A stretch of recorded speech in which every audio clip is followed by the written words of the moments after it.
afternoon, everybody. What's going on? Welcome into the Gamers Roast podcast. This is bonus episode numero uno. A special edition. So, quick caveat. We are recording this after Thursday's episode, but posting it before Thursday's episode comes out. If it wasn't confusing enough for all of you guys. So we normally record on Monday and post on Thursday. Right now, we did that, right? We did that. But today's Tuesday, and we're posting this tonight or tomorrow. I'll make that decision after I'm done editing. If I'm too tired, it's going up tomorrow. Exactly. So it could be good morning. I don't know. Anyway, so the news broke on Tuesday. As it usually does, always right after we record. I know, we record an episode, sucks. and the next day, a huge thing happens. And the news is Xbox has officially bought Activision, or not officially, they're buying Activision and Blizzard. The deal has not finalized, but that is... This is going to stink if it falls through between now and Thursday. Oh, I mean, Xbox posted on their official site saying it's about not, it's going to happen. It's not a rumor. This is legit. But before we hop into that, I do want to. I want to talk about this real quick. George Yang wrote on GameSpot.com and said Xbox's Phil Spencer reacts to the rumors of Sony's Game Pass competitor. With the rumors flying around about Sony's Xbox Game Style Pass competitor, Spartacus, Xbox's Phil Spencer weighed in on his thoughts, saying that he sees it as an inevitability in the gaming industry. Speaking with IGN, Spencer explains that there are many different factors that go into a service such as Game Pass, like backwards compatibility, having simultaneous releases on both PC and console. He emphasized that customers should be able to decide how and where they want to play their games, as well as being transparent about initiatives regarding PC and cross-gen. Quote, so when I hear others doing things like Game Pass or coming to PC, it makes sense to me because I think that's the right answer, end quote. He says he doesn't see Sony's attempt at Game Pass subscription as any sort of validation, but just as an inevitability. The initiatives that Xbox is pursuing are advantages it has in the industry currently. And so the platform holder is continuing to innovate as well as being the first ones to try out new approaches. He said, quote, I like it because it feeds our energy on what are the next things that we should be working on as we continue to build out the things that we've done in the past. Because I think the right answer is to ship great games, ship them on PC, ship them on console, ship them on the cloud, make them available day one in the subscription, and I expect that it's what our competitor will do. So he goes on to talk about, too, how he doesn't see it necessarily as a competition or whatever, and he says it's an inevitability, and everyone was kind of like, oh, wow, he's taking it, really nice, like he's doing that. Because he's getting ready to buy $70 billion worth of a company.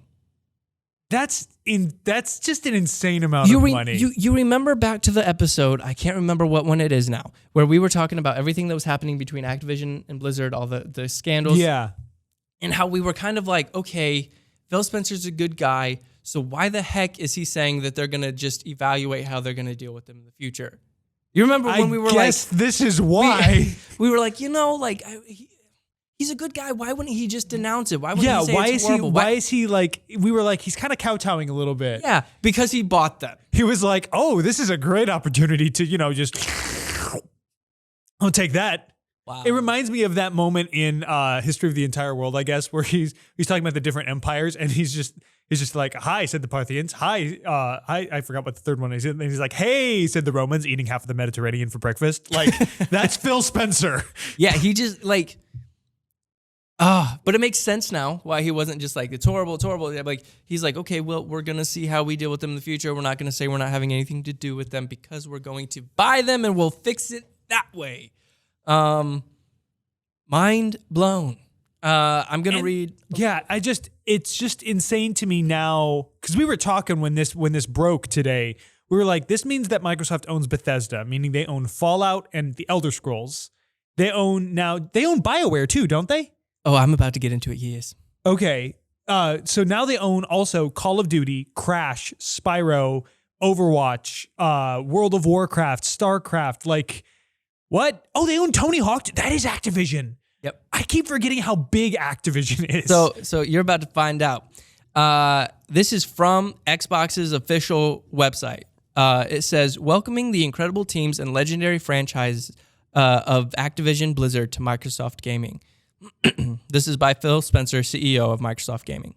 Creators of Call of Duty, Warcraft, Candy Crush, Tony Hawk, Diablo, Overwatch, Spyro, Hearthstone, Guitar Hero, Crash Bandicoot, StarCraft, and more all join Team Xbox. As a team, we are on a mission to extend the joy and community of gaming to everyone on the planet. We all know that gaming is the most vibrant and dynamic form of entertainment worldwide, and we've experienced the power of social connection and friendship that gaming makes possible. As we pursue that mission, it is incredibly exciting to announce that Microsoft has agreed to acquire Activision Blizzard.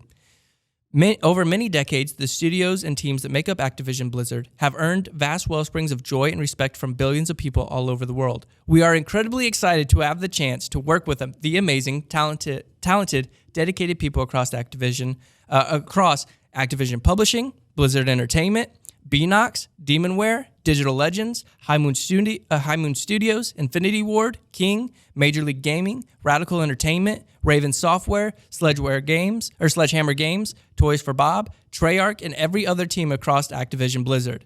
Until this transaction closes, Activision Blizzard and Microsoft Gaming will continue to operate independently. Once the deal is complete, the Activision Blizzard business will report to me as CEO of Microsoft Gaming. Holy crap. That's insane. So many studios. That's like a good 40% of the gaming landscape, like of the big AAA releases. It's like Netflix saying, we're buying Disney Plus. And you're like, okay. And then you realize that means they bought Marvel Studios, Lucasfilms, Fox. Disney Princesses, Fox. Like, it's just so many more than what it's like, oh, they bought Activision Blizzard. Okay. Yeah, no, they kind of bought like most of the 90s video game, like Spyro. Era. When you think Spyro, you think PlayStation. When you think Crash, you think PlayStation. Tony Hawk, you think PlayStation. Like, holy crap, man. And then just a lot of also PC stuff, which makes sense for Microsoft, but like Candy Crush, that was weird they threw that in there. But, yeah, I'm a little surprised that Candy Crush is getting top billing along with it. It's just because it's King, but like, does anyone still care about Candy Crush? The people that own Xboxes don't care about Candy Crush. The people that play Candy Crush, the Venn diagram of people who play Candy Crush and the people who own Xboxes is basically two circles. Yeah. So it says, upon close, continuing with the same article, we will offer as many Activision Blizzard games as we can within Xbox Game Pass and PC Game Pass, both new titles and games from Activision Blizzard's incredible catalog. We will also announce today that Game Pass now has more than 25 million subscribers. As always, we look forward to continuing to add more value and more great games to Game Pass. You'll have to read this for yourself. It's amazing. I just couldn't believe that they were able to do this, and the fact that they were able to, that's just a lot of companies that are just being grouped in. So I'm going to take a little bit more of a balanced approach on this, hopefully. Clearly, Phil Spencer saw an opportunity with the dumpster fire that Activision Blizzard has been in the past year. Like, they took a hit PR-wise. And so clearly he saw this as an opportunity to take advantage of that and take control of the company. Now, I think it's a good thing that they're going to be reporting to him and not Bobby Kotick anymore. I think it's good that Kotick's going to, I don't know if he's going to be exiting the scene, but at the very least, he's not going to be the CEO anymore. So I think it's going to be good for the work culture of Activision Blizzard if Phil Spencer pays attention and actually does justice to what he says he's going to do. However, so we might have gotten into this. I think we talked about Spider-Man No Way Home once or twice on the podcast, maybe when the trailer dropped or something. Stuff like this is really exciting because it means that all of your favorite entertainment is in one place. It's also really terrifying because it means that all of your favorite entertainment is in one place, because basically, in order to have this kind of freedom, it has to come down to one person owning everything. It requires a monopoly. With that monopoly comes a certain level of freedom, because all of a sudden intellectual property can be shared across platforms and you can get it all in one place. But it also means that there's no competition whatsoever. Like, there's less and less competition in the video game industry. And soon it's going to be like, we had a bunch of little fish that were doing their own thing, and the bigger fish keep eating up the little fish. And eventually it's going to be the three big fish, and one of the big fish is going to eat the other big fish. And then we're just going to have a megalodon. And we all know what happens when we have a megalodon. People die.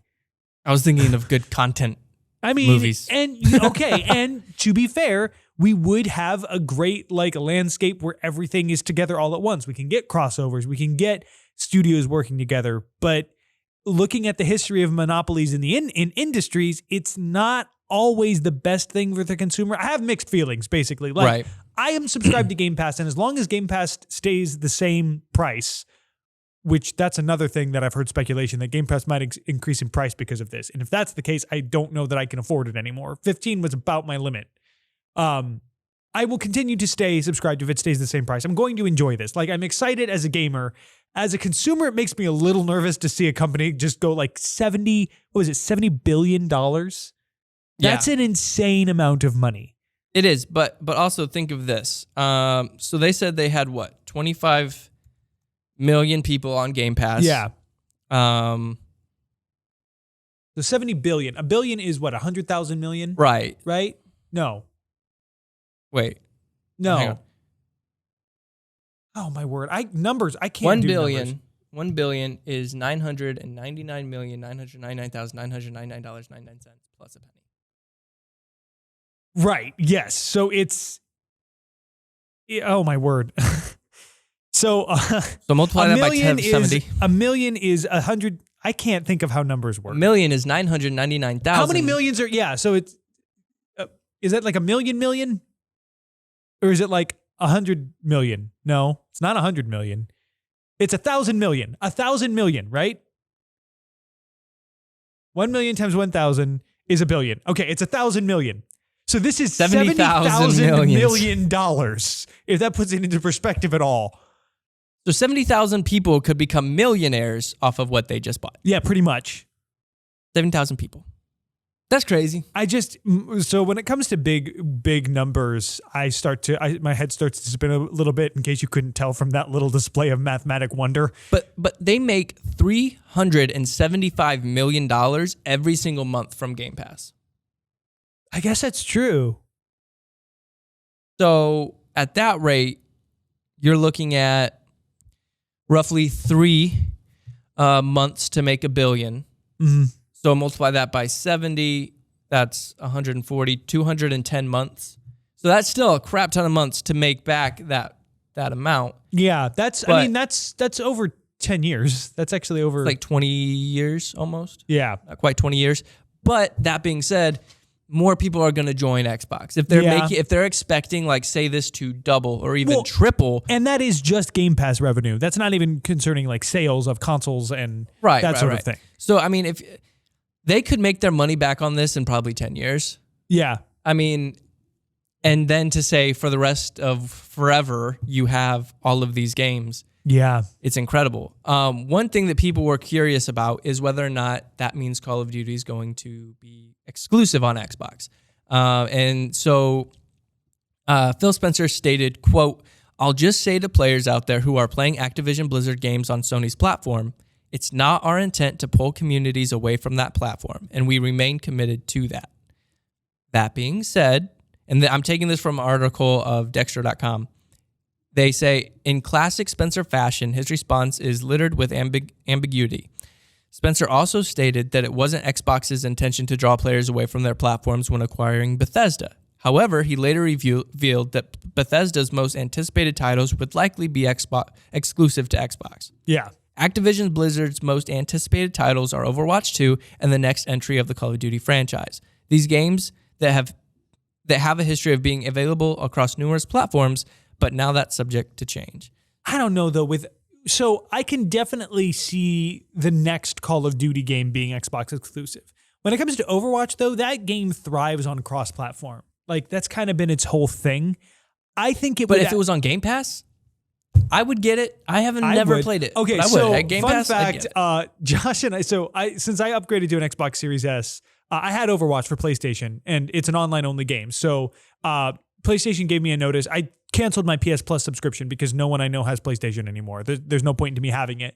And so they gave me the notification that my PlayStation Plus membership was ending. And I was like, oh, well, Overwatch is going to be useless. I was like, well, Josh, maybe we could buy Overwatch on Xbox. I've never played it with actually like a friend. I've only played it by myself. It'd be fun. And he's like, yeah, no, we could give it a shot. And we both forgot about it. And I'm really glad that we didn't, because Overwatch might be on Game Pass now. Yeah, might flop over. Now, I think, what did they say? It was coming next year is what they were saying the deal finalizes or something like that. Next year? I think that's what it is. I'll have to look it up real quick. I mean, with a deal this big, I can't imagine it's going to be a quick process. But what's your excitement level here? So it's kind of difficult because it's tempered by, again, me being wary of a company getting really big. I'm excited to see it all come on. I'm excited to see so many things come into Game Pass. I'm excited to see, hopefully, the work culture of Activision Blizzard change under Phil Spencer's leadership. I'm excited because I love Tony Hawk games. I love Spyro. I don't like Crash. Sorry, Crash fans. I bought the Insane Trilogy, got way too frustrated, and took it back. I like Overwatch. I'll play Call of Duty if it's on there. I don't know. I go back and forth. Like, I think it's an incredible deal. I think it's great for the consumer right now. I just have mixed feelings when it comes to the future of the industry as a whole, because it means that there's less competition. And I feel like we are kind of spiraling towards some sort of singularity. Well, yes, that being said, though, Sony would still be the bigger gaming company. Yeah, by sheer size, but still, it's basically a monopoly when you've only got Sony. Like, because let's be real, Nintendo is doing fine, but they're catering to their audience, and their audience is going to remain that audience. They're not making any big strides. They're not challenging the status quo. They're not doing anything that's turning heads. And you know what? That's fine. They play it safe. They're a conservative company. That's okay. But like, Sony and Microsoft are really the big titans here. Right. And when you've got two titans, I don't know, man. I don't know. Well, and shout out to I'm just throwing this in there out of nowhere. Shout out to Aaron Piper for sending me this. He sent this to me 30 minutes after the news broke, and I just sat there stunned for a few seconds. I was like, wait, what? I know, it didn't quite register at first. I thought it was a joke. I thought it was like a joke, a rumor, like, and then you see it on Xbox official website, like all over Twitter. I was like, oh my gosh, this is real. Like, I'm hyped for it. Like, I get what you're saying, and I agree with you. I feel like there will be more that rise up. Like, there will be more studios. Like, think of the company of, like, 10 people that made No Man's Sky that are continuing to do their thing. That's true. You know, I mean, in 10 years, they could become a bigger studio. A lot of these little, like, indie-sized studios will eventually start to get bigger, in my opinion. I think that what we're seeing now is a lot of these original companies, like Activision's been around since the 80s. Making Atari games. Like, Pitfall. Like, yeah. Okay, so Xbox owns Pitfall. Okay, like, real quick. One of my, so I don't know if this is ironic or not. So Atari, when they first released the 2600, was super like critical of like keeping it all in house. Like, they wanted to make the games, they wanted to have control. Programmers weren't even allowed to put their names in the credits. Like, and Activision kind of flipped them off by starting to release their own 2600 games, and we're like, yeah, you can put your name on your game. Like, they gave programmers the right to do that. Like, they kind of started out as a rebel against the behemoth that was Atari. Yeah. And then they kind of became the very thing they sought to destroy. Anyway, just a little fun fact there. It's just interesting how they started out as like this company. It was just like, hey, Atari, we're going to do our own thing. And their games were like far better than Atari's games on the 2600. They were like more fun and more like mechanically diverse. And then, it was like, you know, the whole, they were fearful of Atari, which made them angry. Yeah. Anger leads to hate. Hate is the path of the dark side. They became that which they sought to destroy. Anakin Skywalker trilogy. Wait, Activision is the Anakin Skywalker of the video game world. Yes. Well, except no, because does that make Anakin revive? Like, does that make Blizzard Padme? Oh my! Sorry. I would, but no, because technically, Anakin redeemed himself by killing the Emperor and sacrificing himself for his son. Oh yeah. Whereas Activision got eaten. Yeah, they got destroyed. But this is from The Verge, and it says Oh, where'd it go? Microsoft now expects the Activision Blizzard deal to close in the fiscal year of 2023, which means we might... Sorry, fiscal year. Fiscal year, sorry, of 2023, which means we might not see this deal approved for up to 18 months. Yeah. It's a long period of time for a deal to close, but Activision Blizzard operates in a number of markets, which could make regulatory approval more complicated for Microsoft. So, but the fact that they announced it and they put it on the web, like, this is going to happen unless something major blows up. But it just takes a lot of time. So I would venture to say Overwatch 2 and the next Call of Duty, the next couple games that come out are going to be everywhere. It's not going to be exclusive yet. I wouldn't be surprised if they still came to Game Pass. Like if the next Call of Duty just came to Game Pass right away. Right. And if all the Call of Duty comes to Game Pass within the next couple months, in anticipation of the deal being done. We also might see particular properties coming to Microsoft platforms as the deal progresses. So like it might not be it'll be 18 months before the deal is finalized, but like that doesn't necessarily mean that it'll be 18 months before we see any changes. Right. Now, I'm not going to pretend to know how stuff like this works. Maybe it will mean that. Maybe Microsoft is just going to want to play it safe and not mess with any sort of rights or anything until it's complete. But I'm sorry, what is that picture on that article? Is that Phil Spencer with laser eyes shooting a PS5? That is exactly what that is. Yep. That's exactly what he did. Yeah. He literally was like, yeah, we don't see it as competition because when you win, there's no competition. When you're the best, and when there's everyone's no competition. super, no one will be. I am really excited for this, though. I think it's going to make... I was telling Aaron this on the phone a little bit ago. I think that PlayStation needs to drop Operation Spartacus or whatever. Oh, that's their Game Pass competitor. Yeah. Don't do it. Don't try it. Just stop it. Okay? Focus all of your chips. Focus all of your energy on VR and making the best first-party exclusives that you possibly can. When you think of their haptic feedback controller, when you think of the haptic feedback going to be in their headset, one thing Xbox doesn't do and Microsoft doesn't do is the whole headset thing. Yeah. Right? Xbox isn't about that because their focus is on Game Pass. It's become a point where you can have multiple leaders of multiple different things in the gaming industry now. It used to be very competitive and like who has the better games and who has the better blah, blah, blah, like better graphics. At this point, it's pretty much the same across the board on graphics and frames per second and software. It comes down to what games do you have and other things like Game Pass. That's what makes Xbox taking the lead right now is Game Pass. PlayStation has VR. Okay, well, if I want to play VR, I need a PlayStation 5 or a high-rig PC. If I want a Game Pass, I have to have a high-rig PC or an Xbox, right? So PlayStation needs to focus solely on their VR and on their first-party exclusives. I mean, they have... Spider-Man is amazing. Yeah. Spider-Man is fantastic. It's a great game. God of War blows my mind. You know, Horizon Zero Dawn is great. When you think of The Last of Us, I mean, huge series. Xbox has Halo. You know, I mean, there's a reason they got to drop money to buy other studios. They don't have great first-party games. So if PlayStation focuses on that, they can still be the leader in that market. Yeah. And people will still buy PlayStations. People will still buy that for the VR headsets, for the first-party titles. But if they try to split their parties up, man, it's going to be bad. They need to focus. They need to re-energize everything and refocus on everything in their wheelhouse.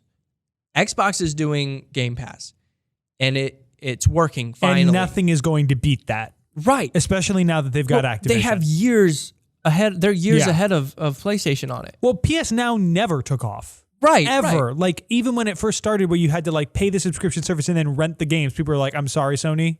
Say that again. Yeah. And then they fixed it, sort of. But, like, I got the free trial, and I was like, I mean, this is cool. Like, there's some cool games on there, but nowhere near the level of Game Pass. And it's because they didn't care. They didn't really care about it. They were like, oh, well, we should just have something because Xbox has something. Right. But the difference between the two, because when it originally came out, like, they were kind of comparable.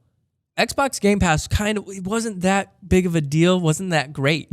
But the difference was Xbox doubled down on it and focused their energy and put everything into it. Yeah. Everything that they had. If you have a TV, they're making TVs to where they can have an app on it now, I believe. The Game Pass app? Yeah. And you would just need like a Google Chrome device, I believe. So basically they're killing Stadia too. Yeah, no, like they're killing everything. Because you can play it on the cloud. So you don't even need the brand new Xbox Series X to be able to play Xbox Series X games if they're available on the cloud. And the cloud gaming works surprisingly well. I've used it for a couple games. Now you can't play multiplayer on it, which that kind of stinks, but yeah, well, you can do like I played Sea of Thieves over the cloud. Well, like gaming. you can with other people, like local. So like Michaela and I were trying to play Human Fall Flat, and I was trying to stream it, and she couldn't join, and I downloaded it, and then she could join. Right.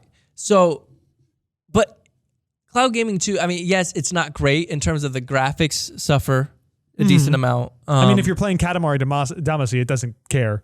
Right. That's what I've been playing on the cloud. So, but the fact that you can play it anywhere and on anything is amazing. Like, I don't know. So, what I'm saying is like they're the head of it. They're in the lead. They're not going to get taken down by this because they're making money moves to do these things.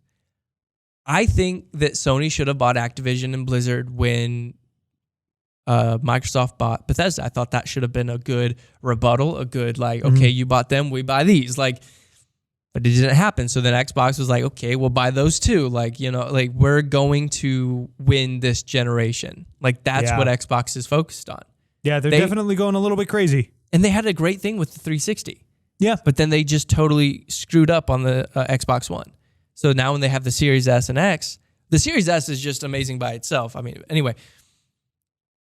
it's just crazy. When you think you can get into buying a Series S at $299 and soon to have all of Bethesda games, all the Call of Duty series, all of these games through Activision, Blizzard, Bethesda, all the other Raven Studios, all the things that for $300 and then $15 a month. Yeah. And with the Xbox All Access, probably a little bit less than that. Yeah, like I was saying, it's like Netflix if they bought Disney Plus. It's like, okay, but then you realize it's Lucasfilms, it's Marvel Studios, it's all of the Disney princess movies. Like it's a lot. If Netflix did that thing, I mean, it'd be insane. And Xbox essentially did that thing. And as well as buying Hulu and HBO Max type of a deal when they bought the other stuff. Like it just blows my mind. And yeah. So anyway, wanted to give you guys a quick update. So if you're listening to the episode tomorrow, know that that was past Wes and Josh. So when we don't talk about it, don't scream at us because we didn't know. It hadn't happened yet. Yeah. So it you'll always have happens this the ahead day of time. after we record. So you're welcome. We probably made this happen by recording on Monday. And then Phil Spencer was like, okay, now we can buy them. Now we can. Now we can Phil do Spencer watches the show. He's one of the 10 people that watches. Makes sure that he only releases news after we talk about it to personally screw us over. Well, hey, Phil Spencer, you know what? If you want to buy our studio, if you want to buy ours, $1 million, cheap price, way lower than the $70 billion. That's like what? It's like a 79,000. It's like a 7,000th of the price. Yeah, it's like 79,000 less than what you bought the other thing for. So, I mean, and we don't have any history of horrible misconduct. So we we'll probably still would report to you, but like you don't have to keep an eye on us. We're good. We got to. We get weird sometimes in the episodes when we're tired. Other than that, we're great. Exactly. And you know what? If you call us now and do the deal, we'll throw in the Xbox for free. But wait, call now. There's more. Throw in the controller for free. Just pay shipping and handling. Exactly. So anyway. So we'll keep you guys up to date on whether or not we get bought up by Phil Spencer. He's out there buying everything right now, and his credit card doesn't bounce. So, we'll see what happens. So thanks for joining us for the first bonus episode of the Gamers Roast podcast. Woo! Got this one out real quick, hopefully. All right, well, drink lots of coffee, play lots of games. See you guys next time. Peace.